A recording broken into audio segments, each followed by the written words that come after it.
Latvijas tirgotāju asociācija ar advokātu biroja Lekstāla atbalstu sagatavojusi aizstāvības atbalstu mazajam tirgotājam SIA-M veikalam Iecavā. Valsts policija, pildot savus pienākumus, vērsusies pret tirgotāju par Latvijas Rādio 2 klausīšanos veikala telpās. Pratnē un arī Eiropā pagājušajā gadā bija diskusija, konkrēti Eiropas Ekonomisko sociālo lietu komitejā, par to, kad ir jāmaksā, kad nav. Un rekomendācija Eiropas komiteja ir tāda, ka ir jāšķir izmantošana no lietošanas. Izmantošana ir tad, ja jums mūziku pelnat, atskaņojot viņu. Teiksim, jums ir dejas vai ir kāda cita izklaide, kur mūzika ir nepieciešama biznesa sastāvdaļa. Teiksim, masāža, kur šī mūzika arī ietekmē cilvēku, un jūs pelnat par to, ka jūs vienlaikus viņam gan smadzenēs iedarbojaties, gan ar rokām iedarbojaties. Savukārt šī mūzika, ko klausās cilvēks, kas strādā, konkrēti šajā piemērā, kas mums bija aizpagājušā nedēļa, kad Bauskā veikala darbinieks, kas klausījās mazo radio, ka tika veikals sodīts ar 500 latu naudas sodu, ja? Ka tā jau ir cūcība un pārmērība. Jo mēs maksājam, mēs nopērkam disku, tur ir samaksāts autortiesības, atsevišķi vēl tiek iekasēta nauda par nesēju atlīdzībām. Atsevišķi tiek maksāta radio, maksā par to, ko viņi atskaņo.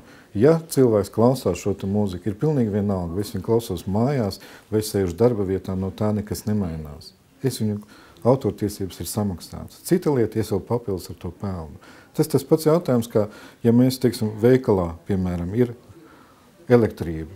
Es nemaksāju vairāk Latvenergo par to, ka es viņu izmantoju tāpēc, ka es mājās ieslēdzu televizoru, ja tāpēc, ka man leduskapis strādā uzņēmumā. Vai mēs varam nonākt pie tāda paša absurda, ja mēs paņemam krūzīti, kur ir mākslinieks, teiksim, te ir viņa paraksts, pieņemsim, ja? Tad nozīmē, katru reizi, tikko es pacelšu krūzīti darbā pie lūpām, man ir jāsmaksā autortiesības par to, ka es skatos uz šo te bildi. Tas ir tāds pats absurds. Un tas vienreiz ir jāizbeidz, un tā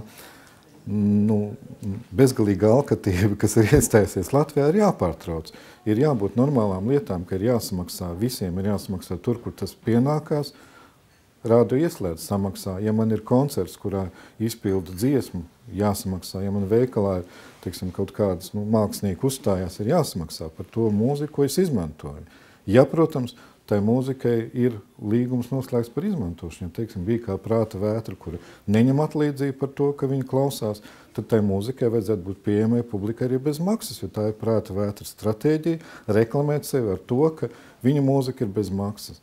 Bet tā kā valstī ir, ja es varu izmantot vienalga kādu izpildītāju un autoru, kam nav līguma ar aku un kas grib pie manis dziedāt un spēlēt, man šā vai tā vēl akai ir jāsamaksā par to, ka cilvēks, kas ar viņu nav nekādās attiecībās pie manis dzied, tas ir absurds. Tas tāpat kā taksometrā. Vai es iekāpšu tur, vai ir mūzika, vai nav, es nekāpšu ārā no taksometra. Bet cilvēkam ir jābūt iespējām, ja viņš grib to mūziku, lai viņš strādā normālā vidē. Tas pats, kas man tāda prasīs, ka pa sauli. Ja? Būs nodoklis. Ja tev mašīnā iespīd sauli, tad ir viena cena, ja neiespīd, tad cita cena. Ir kaut kāds, ir aizgājuši absurdā. Es esmu bijis prokuratūrās un viss kaut kur, man ir 15 gadu pieredze cīņā ar aku. Mums bija padomu sēde pirms 2 dienām. Kultūras ministrija atnāca ar stāstu, vai tiešām tas ir aktuāli. Mēs nezinājām. Tika apsolīts, ka maijā būs darba grupa par šiem jautājumiem.